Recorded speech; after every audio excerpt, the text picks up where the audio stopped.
बोले श्री गणेश भगवान की जय। बोले श्री कृष्ण कन्हैया लाल की जय। बोलो श्री लक्ष्मी नारायण भगवान की जय। बोले उमापति महादेव की जय। बोले राजा रामचंद्र दरबार की जय। बोली अम्बे माते की जय। बोले हनुमान जी स्वामी महाराज की जय। आप सभी मेरे प्यारे भाई बहन और दोस्तों का हमारे YouTube चैनल पर आप सभी का स्वागत है। आज हम श्रीमद् भागवत महापुराण की कथा चतुर्थ स्कंध अथाष्टमो अध्याय यानी 8वां अध्याय की कथा हम आपको सुनाएंगे। कथा में आज सुंदर कथा है ध्रुव का वन गमन। बहुत सुंदर कथा है भाइयों बहनों, जरूर आप कथा सुनना और वीडियो को लाइक जरूर किया करें। आपके एक लाइक से मेरा बहुत कुछ बन सकता है, आपका तो कुछ नहीं जाएगा। और चैनल को सब्सक्राइब ना किए हो तो साथ में सब्सक्राइब भी करें। मेरे प्यारे भाई बहन, आपकी बहुत बहुत कृपा होगी। तो आज हम कथा शुरू कर रहे हैं। श्री मैत्रेय जी कहते हैं शत्रुसूदन, ये विदुर जी का ही नाम है एक शत्रुसूदन। शनकादि नारद रिंभुहंस अरुण और यति ब्रह्मा जी के इन नैष्टिक ब्रह्मचारी पुत्रों ने गृहस्थ आश्रम में प्रवेश नहीं किया, अतः उनके कोई संतान नहीं हुई। अधर्म भी ब्रह्मा जी का ही पुत्र था। देखिए, धर्म और अधर्म दोनों ब्रह्मा जी के ही पुत्र थे। उसकी पत्नी का नाम था मृषा। अधर्म जो हैं उनकी पत्नी का नाम था मृषा। उसके दंभ नामक पुत्र और माया नाम की कन्या हुई। बहुत सुंदर कथा है भाइयों, जरूर सुनना। अब उन दोनों की नित्रयति ले गया क्योंकि उसके कोई संतान ना थी। अब दंभ और माया से लोभ और निकृति यानी सठता बोलते हैं निकृत को, का जन्म हुआ। उनसे क्रोध और हिंसा तथा उनसे कली यानी कलह और उसकी बहन दुरक्त यानी गाली।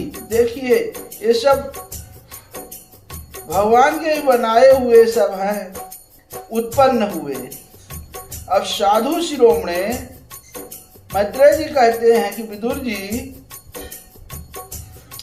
फिर दुरक्ति से कली ने भय और मृत्यु को उत्पन्न किया तथा उन दोनों के संयोग से यातना और निरय यानी नरक को बोलते हैं का जोड़ा उत्पन्न हुआ।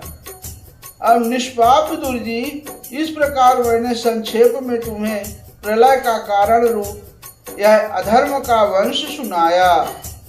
यह अधर्म का त्याग कराकर पुण्य संपादन में हेतु बनता है। अतएव इसका वर्णन 3 बार सुनकर मनुष्य अपने मन की मलिनता दूर कर देता है। ये कथा सुनने से अगर आपके मन में कुछ मलिनता होगी वो दूर होगी। इसीलिए हम कहते हैं भाइयों बहनों, ये कथा जरूर सुनना। कुरुनंदन, अब श्री हरि के अंश यानी ब्रह्मा जी के अंश से उत्पन्न हुए पवित्र कीर्ति महाराज स्वयंभू मनु के पुत्रों के वंश का वर्णन करता हूँ। महारानी शत्रुपा और उनके पति स्वयंभू मनु से प्रियव्रत और उत्पानपाद ये 2 पुत्र हुए। भगवान वासुदेव की कला से उत्पन्न होने के कारण ये दोनों संसार की रक्षा में तत्पर रहते थे। उत्पानपाद के सुनीति और सुरुचि नाम की 2 पत्नियां थी। उनमें सुरुचि राजा को अधिक प्रिय थी और सुनीति जिसका पुत्र ध्रुव था उन्हें वैसी प्रिय नहीं थी। अब एक दिन राजा उत्पान पास सुरुचि के पुत्र उत्तम को गोद में बिठाकर प्यार कर रहे थे। उसी समय ध्रुव ने भी गोद में बैठना चाहा, परंतु राजा ने उसका स्वागत नहीं किया। अब बताइए, दोनों उसके ही पुत्र हैं, हमेशा एक ही पुत्र को लाड़ प्यार करते थे, और वो भी जो रानी थी वो उसी के लड़के थे जिसे ज्यादा वो चाहते थे। अब दूसरे रानी की लड़का को बिल्कुल नहीं चाहते थे। किसका मन होगा ऐसा कि अपने दोनों पुत्र अपने ही खून से उत्पन्न पुत्र को ऐसा अच्छा नहीं लग रहा है। फिर आगे की कथा, उस समय घमंड से भरी हुई सुरुचि ने अपनी सौत के पुत्र ध्रुव को महाराज की गोद में आने का यत्न करते देखा। उनके सामने ही उसे डाह भरे शब्दों से कहा, बच्चे, तू राज सिंहासन पर बैठने का अधिकारी नहीं है। तू भी राजा का ही बेटा है, इससे क्या हुआ? तुझको मैंने तो अपनी कोख में नहीं धारण किया। तू अभी नादान है, तुझे पता नहीं है कि तूने किसी दूसरी स्त्री के गर्भ में से जन्म लिया है। कितनी सुंदर कथा है। तभी तो ऐसे दुर्लभ विषय की इच्छा कर रहा है। यदि तुझे राज सिंहासन की इच्छा है तो तपस्या करके परम पुरुष श्री नारायण की आराधना कर और उनकी कृपा से मेरे गर्भ में आकर जन्म ले। अब यहाँ आगे मैत्रेय जी एक कथा सुना रहे हैं, विदुर जी को कह रहे हैं कि जिस प्रकार डंडे की चोट खाकर सांप फुफकार मारने लगता है, उसी प्रकार अपनी सौतेली माँ के कठोर वचनों से घायल होकर ध्रुव क्रोध के मारे लंबी लंबी सांसें लेने लगा। अब उसके पिता चुपचाप यह सब देखते रहे, मुंह से एक शब्द भी नहीं बोले। तब पिता को छोड़कर ध्रुव रोता हुआ अपनी माता के पास आया। उसके दोनों होंठ फड़क रहे थे और वह सिसक सिसक कर रो रहा था। सुनीति के बेटों को गोद में उठा लिया।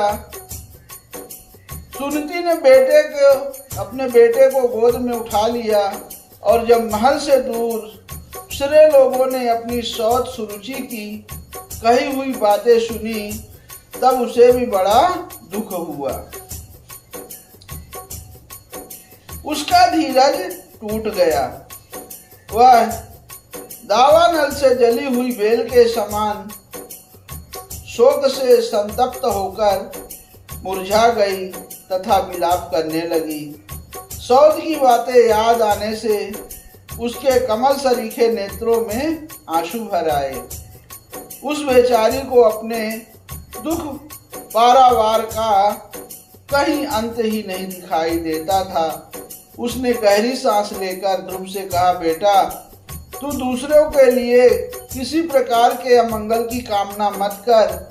जो मनुष्य दूसरों को दुख देता है उसे स्वयं ही उसका फल भोगना पड़ता है।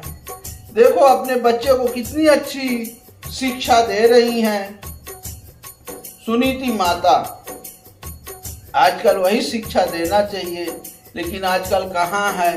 अगर थोड़ा सा भी दुख हुआ तो माताएं डंडा लेकर खड़ी हो जाती हैं और वहाँ युद्ध शुरू हो जाता है।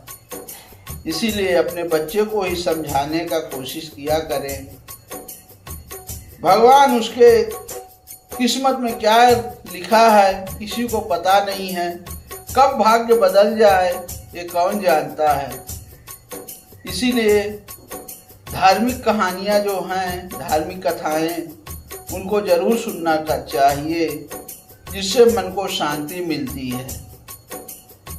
अब आगे कथा है। सुरुचि ने जो कुछ कहा है ठीक ही है, क्योंकि महाराज को मुझे पत्नी तो क्या दासी स्वीकार करने में भी लज्जा आती है। तूने मुझ मंदभागिनी के गर्भ से ही जन्म लिया है और मेरे ही दूध से तू पला है।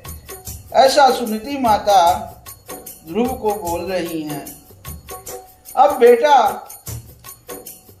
सुरुचि ने तेरी सौतेली मां होने पर भी बात बिल्कुल ठीक कही है। अतः यदि राजकुमार उत्तम के समान राज सिंहासन पर बैठना चाहता है तो द्वेष भाव छोड़कर उसी का पालन कर। बस श्री अधोक्षज भगवान के चरण कमलों की आराधना में लग जा। देखिए यहाँ श्री हरि का एक और नाम है श्री अधोक्षज। अब संसार का पालन करने के लिए सत्व गुण को अंगीकार करने वाले उन श्री हरि के चरणों की आराधना करने से ही तेरे परदादा ब्रह्मा जी को वह सर्वश्रेष्ठ पद प्राप्त हुआ है जो मन और प्राणों को जीतने वाले मुनियों के द्वारा भी वंदनीय है। इसी प्रकार तेरे दादा शंभु मनु ने भी बड़ी बड़ी दक्षिणाओं वाले यज्ञों के द्वारा अनन्य भाव से उन्हीं भगवान की आराधना की थी, तभी उन्हें दूसरे के लिए अति दुर्लभ लौकिक अलौकिक तथा मोक्ष सुख की प्राप्ति हुई है। बेटा, तू भी उन भक्तवत्सल भगवान का ही आश्रय ले।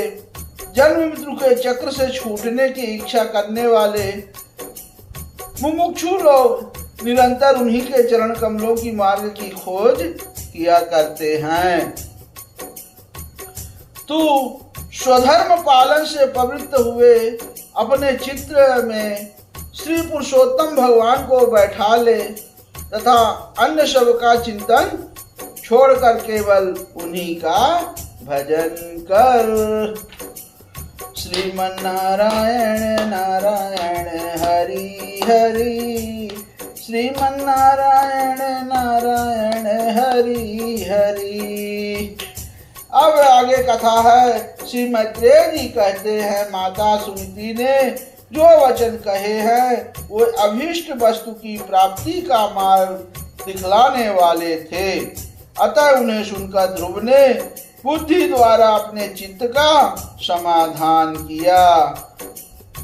इसके बाद वे पिता के नगर से निकल पड़े। यह सब समाचार सुनकर और ध्रुव क्या करना चाहता है इस बात को जानकर नारद जी वहां आए। उन्होंने ध्रुव के मस्तक पर अपना पाप नाशक कर कमल फेरते हुए मन ही मन विस्मित होकर कहा। अब यहाँ नारद भगवान देखो, जब कोई किसी का नहीं होता वहां भगवान जरूर न जरूर किसी न किसी भेष में आकर अपने भक्त को जरूर मिलते हैं। अब यहाँ भगवान श्री हरि ने नारद जी को भेजा ध्रुव के पास। अब नारद जी कह रहे हैं, अहो क्षत्रियों का कैसा अद्भुत तेज है, वे थोड़ा सा भी मान भंग नहीं सह सकते। देखो अभी तो ये नन्हा सा बच्चा है तो भी इसके हृदय में सौतेली माता के कटु वचन घर कर गए हैं। अब इसके बाद तत्पश्चात नारद जी ने ध्रुव से कहा, बेटा अभी तो तू बच्चा है, खेल कूद में ही मस्त रहता है। हम नहीं समझते कि इस उम्र में किसी बात से तेरा सम्मान या अपमान हो सकता है। यदि तुझे मान अपमान का विचार ही है तो बेटा असल में मनुष्य के असंतोष का कारण मोह के सिवा और कुछ नहीं है। संसार में मनुष्य अपने कर्मानुसार ही मान अपमान या सुख दुख आदि को प्राप्त होता है। तात भगवान की गति बड़ी विचित्र है। ध्रुव बोल रहे हैं, भगवान की गति बड़ी विचित्र है, इसीलिए उस पर विचार करके बुद्धिमान पुरुषों को चाहिए कि दैवश उसे जैसी भी परिस्थिति का सामना करना पड़े उसी में संतुष्ट रहें। अब माता के उपदेश से तू योग साधन द्वारा जिन भगवान की कृपा प्राप्त करने चला है, मेरे विचार से साधारण पुरुषों के लिए उन्हें प्रसन्न करना बहुत ही कठिन है। ऐसा नारद भगवान ध्रुव को बोल रहे हैं। योगी लोग अनेकों जन्मों तक अनासक्त रहकर समाधि योग के द्वारा बड़ी बड़ी कठोर साधनाएं करते रहते हैं, परंतु भगवान के मार्ग का पता नहीं पाते। इसलिए तू यह व्यर्थ का हठ छोड़ दे और घर लौट जा। बड़ा होने पर जब परमार्थ साधन का समय आवे तब उसके लिए प्रयत्न कर लेना। अब विधाता के विधान के अनुसार सुख दुख जो कुछ भी प्राप्त हो उसी में चित्त को संतुष्ट रखना चाहिए। यूं करने वाला पुरुष मोहमय संसार से पार हो जाता है। मनुष्य को चाहिए कि अपने से अधिक गुणवान को देखकर प्रसन्न हो, जो कम गुण वाला हो उस पर दया करे और जो अपने समान गुण वाला हो उससे मित्रता का भाव रखें। कितनी सुंदर बात है कि मैं एक बार वापस कहता हूँ, मनुष्य को चाहिए कि अपने से अधिक गुणवान को देखकर प्रसन्न हो, जो कम गुण वाला हो उस पर दया करे और जो अपने समान गुण वाला हो उससे मित्रता कर भाव रखें। यूं करने से उसे दुख कभी नहीं दबा सकते।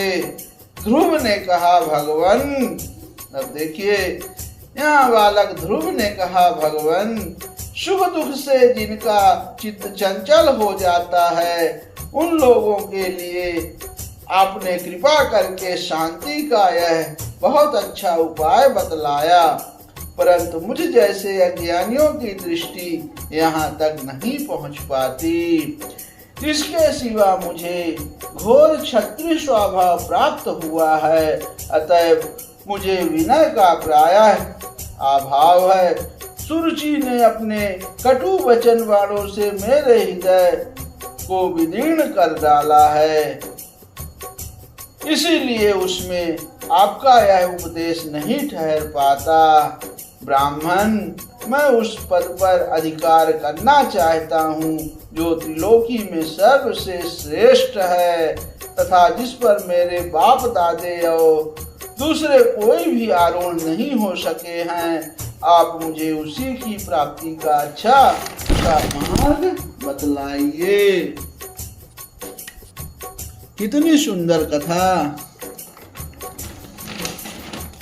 अब आगे की कथा आप लोग जरूर सुनिएगा।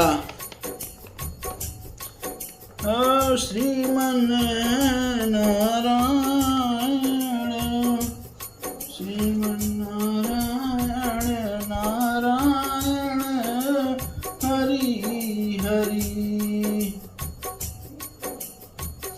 अब आप भगवान ब्रह्मा जी के पुत्र हैं। देखिए यहाँ ध्रुव कह रहे हैं नारद जी से कि भगवान आप ब्रह्मा जी के पुत्र हैं और संसार के कल्याण के लिए ही वीणा बजाते सूर्य की भांति त्रिलोकी में विचरा करते हैं। अब श्री मैत्रेय जी कहते हैं कि ध्रुव की बात सुनकर भगवान नारद जी बड़े प्रसन्न हुए और उस पर कृपा करके इस प्रकार सदुपदेश देने लगे। अब नारद जी ने कहा, बेटा तेरी माता सुनीति ने तुझे जो कुछ बताया है वह तेरे लिए परम कल्याण का मार्ग है। भगवान वासुदेव ही वह उपाय है, इसलिए तू चित्त लगाकर उन्हीं का भजन कर।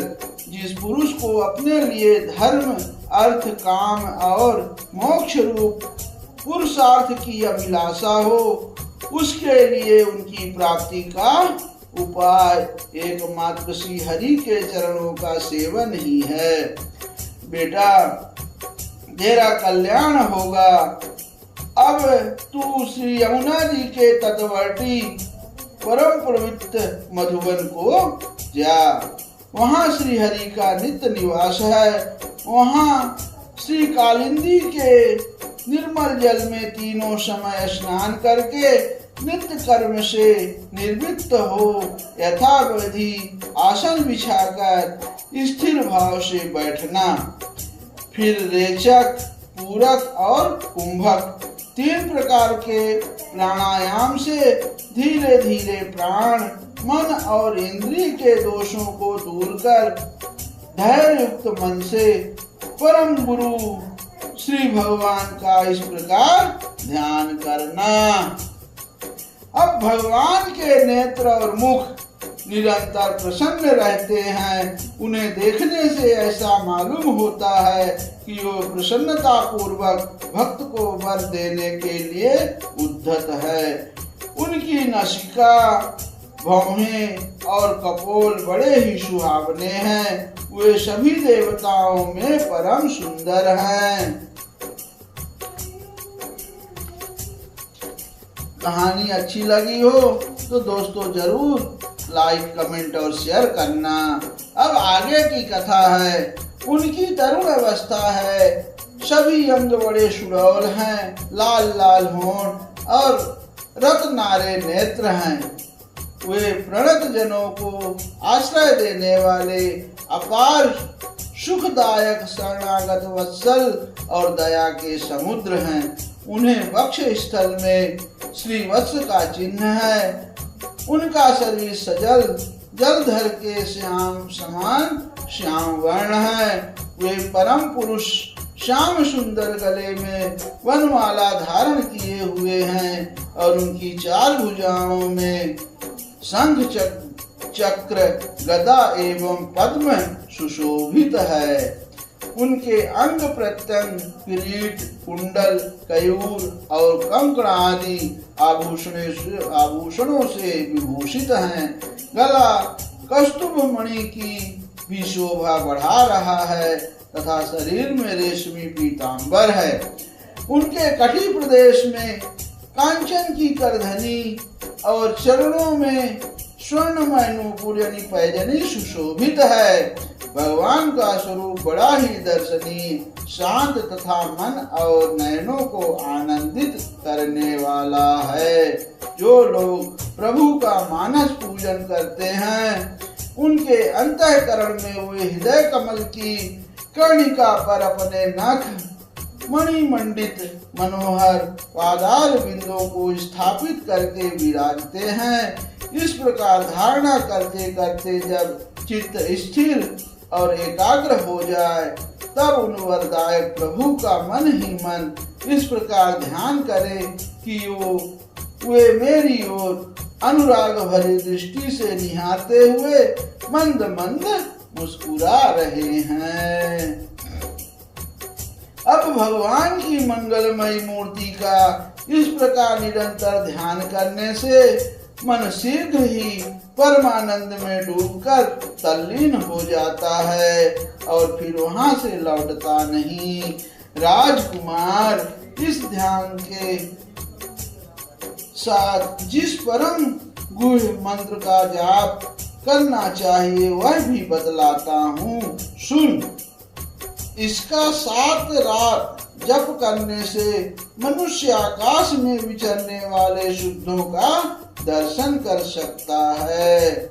वह मंत्र है ओम नमो भगवते वासुदेवाय। ये मंत्र है। कहते हैं कि ये मंत्र को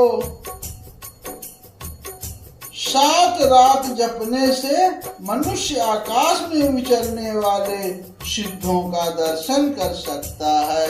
अगर हम ये मंत्र 7 रात तक अगर लगातार जपते हैं तो हम आकाश में कौन विचर रहा है वहां उनका दर्शन कर सकता हूँ।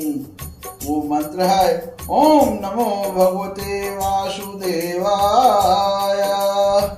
अब किस देश और किस काल में कौन वस्तु उपयोगी है, इसका विचार करके बुद्धिमान पुरुष को इस मंत्र के द्वारा तरह तरह की सामग्रियों से भगवान की द्रव्यमय पूजा करनी चाहिए।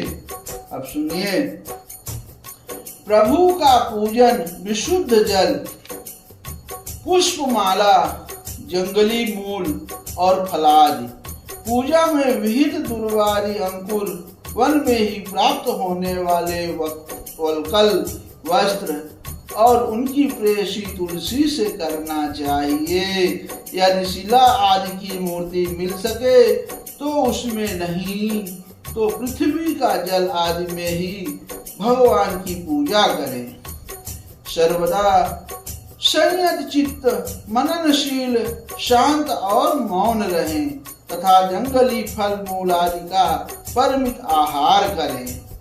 इसके सिवा पूर्ण कृति श्री हरि अपनी अनिवर्चनीय माया के द्वारा अपनी ही इच्छा से अवतार लेकर जो जो मनोहर चरित्र करने वाले हैं उनका मन ही मन चिंतन करता रहे। प्रभु की पूजा के लिए जिन जिन उपचारों का विधान किया गया है उन्हें मंत्र मूर्ति श्री हरि को द्वादशाक्षर मंत्र द्वारा ही अर्पण करें। अब इस प्रकार जब हृदय स्थित हरि का मन, वाणी और शरीर से भक्ति पूर्वक पूजन किया जाता है तब वे निश्चल भाव से भली भांति भजन करने वाले अपने भक्तों के भाव को बढ़ा देते हैं और उन्हें उनकी इच्छानुसार धर्म, अर्थ, काम अथवा मोक्ष रूप कल्याण प्रदान करते हैं। यदि उपासक को इंद्र संबंधी भोगों से वैराग्य हो जाता है तो वह मोक्ष प्राप्ति के लिए अत्यंत भक्ति पूर्वक अविच्छिन्न भाव से भगवान का भजन करें। अब श्री नारद जी ने इस प्रकार उपदेश पाकर राजकुमार ध्रुव ने परिक्रमा करके उन्हें प्रणाम किया। तदंतर उन्होंने भगवान के चरण चिन्हों से अंकित परम पवित्र मधुवन की यात्रा की। ध्रुव के तपोवन की ओर चले जाने पर नारद जी महाराज उत्पानपाद के महल में पहुँचे। राजा ने उनकी यथायोग उपचारों से पूजा की। तब उन्होंने आराम से आसन पर बैठकर राजा से पूछा। अब श्री नारद जी ने कहा, राजन, तुम्हारा मुख सूखा हुआ है, तुम बड़ी देर से किस सोच विचार में पड़े हो। तुम्हारे धर्म, अर्थ और काम में किसी में कोई कमी तो नहीं आ गई। अब राजा ने कहा कि ब्राह्मण, मैं बड़ा ही स्त्रीण और निर्दय हूँ। हाय, मैंने अपने 5 वर्ष के नन्हे से बच्चे को उसकी माता के साथ घर से निकाल दिया। अब मुनिवर, वह बड़ा ही बुद्धिमान था, उसके कमल सा मुख भूख से कुमला गया होगा, वह थककर कहीं रास्ते में पड़ गया होगा। ब्राह्मण, उस असहाय बच्चे को वन में कहीं भेड़िए ना खा जाए। अहो, मैं कैसा स्त्री का गुलाम हूँ, मेरी कुटिलता तो देखिए। वह बालक प्रेमवश मेरी गोद में चढ़ना चाहता था, किंतु मुझ दुष्ट ने उसका तनिक भी आदर नहीं किया। अब भगवान श्री नारद जी ने कहा, राजन, तुम अपने बालक की चिंता मत करो, उसके रक्षक भगवान हैं। तुम उसके प्रभाव का पता नहीं है, उसका यह सारे जगत में फैल रहा है।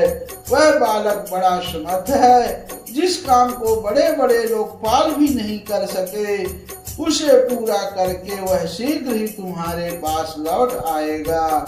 उसके कारण तुम्हारा यश भी बहुत बढ़ेगा। अब यहाँ श्री मैत्रेय जी कहते हैं कि देवर्षि नारद जी के बात सुनकर महाराज उत्पानपाद राजपाट की ओर से उदासीन होकर निरंतर पुत्र की ही चिंता में रहने लगे। इधर ध्रुव जी के मधुवन में पहुंचकर यमुना जी में स्नान किया और उस रात पवित्रता पूर्वक उपवास करके श्री नारद जी के उपदेशानुसार एकाग्र चित्त से परम पुरुष श्री नारायण की उपासना आरंभ कर दी। उन्होंने 3 रात्रि के अंतर में शरीर निर्वाह के लिए केवल कैथ और वेर के फल खाकर श्री हरि की उपासना करते हुए 1 मास व्यतीत किया। अब दूसरे महीने में उन्होंने 6 दिन के पीछे सूखे घास और पत्ते खाकर भगवान का भजन किया। तीसरा महीना 9 दिन पर केवल जल पीकर समाधि योग के द्वारा श्री हरि की आराधना करते हुए बिताया। अब चौथे महीने में उन्होंने श्वास को जीतकर 12 दिन के बाद केवल वायु पीकर ध्यान योग द्वारा भगवान की आराधना की। अब 5वां मास लगने पर राजकुमार ध्रुव श्वास को जीतकर पर ब्रह्म का चिंतन करते हुए एक पैर से खंभे के समान निश्चल भाव से खड़े हो गए। उस समय उन्होंने शब्द आदि विषय और इंद्रियों के नियामक अपने मन को सबोर से खींच लिया तथा हृदय स्थित हरि के स्वरूप का चिंतन करते हुए चित्त को किसी दूसरी ओर ना जाने दिया। अब जिस समय उन्होंने महदारी संपूर्ण तत्वों के आधार तथा प्रकृति और पुरुष के भी अधीश्वर पर ब्रह्म की धारणा की, उस समय उनके तेज को ना सह सकने के कारण तीनों लोग कांप उठे। जब राजकुमार ध्रुव एक पैर से खड़े हुए तब उन्होंने उनके अंगूठे से दबकर आधी पृथ्वी इस प्रकार झुक गई जैसे किसी गजराज के चढ़ जाने पर नाव पद पद पर दाईं बाईं ओर डगमगाने लगती है। ध्रुव जी अपने इंद्रिय द्वार तथा प्राणों को रोककर अनन्य बुद्धि से विश्वात्मा श्री हरि का ध्यान करने लगे। इस प्रकार उनकी समष्टि प्राण से अभिन्नता हो जाने के कारण सभी जीवों का श्वास प्रश्वास रुक गया। इससे समस्त लोक और लोकपालों की बड़ी पीड़ा हुई और वे सब घबराकर श्री हरि की शरण में गए। अब देवताओं ने कहा, भगवान समस्त यथावर जंगम जीवों के शरीरों का प्राण एक साथ ही रुक गया है, ऐसा तो हमने पहले कभी अनुभव नहीं किया। आप शरणागतों की रक्षा करने वाले हैं, अपनी शरण में आए हुए हम लोगों को इस दुख से छुड़ाइए। अब श्री भगवान ने कहा, देवताओं तुम डरो मत। उत्पानपाद के पुत्र ध्रुव ने अपने चित्त को मुझ विश्वात्मा में लीन कर दिया है। इस समय मेरे साथ उसकी अभेद धारणा सिद्ध हो गई है। इसी से उसके प्राण निरोध से तुम सबका प्राण भी रुक गया है। अब तुम अपने अपने लोकों को जाओ, मैं उस बालक को इस दुष्कर तप से निर्वृत्त कर दूंगा। इधर श्रीमद्भागवते महापुराणे पारमहंस्यां संहितायां चतुर्थ स्कंधे ध्रुव चरित्रे अष्टमो अध्याय समाप्त। बोले श्री हरि नारायण भगवान की जय। दोस्तों कहानी कैसी लगी? ध्रुव का चरित्र बहुत सुंदर कथा है, आपका मन संतुष्ट हो जाएगा। ये कथा सुनने से आप लोग कथा जरूर सुने और दूसरों को भी सुनाएं, साथ में शेयर करें। जय श्री राधे कृष्णा।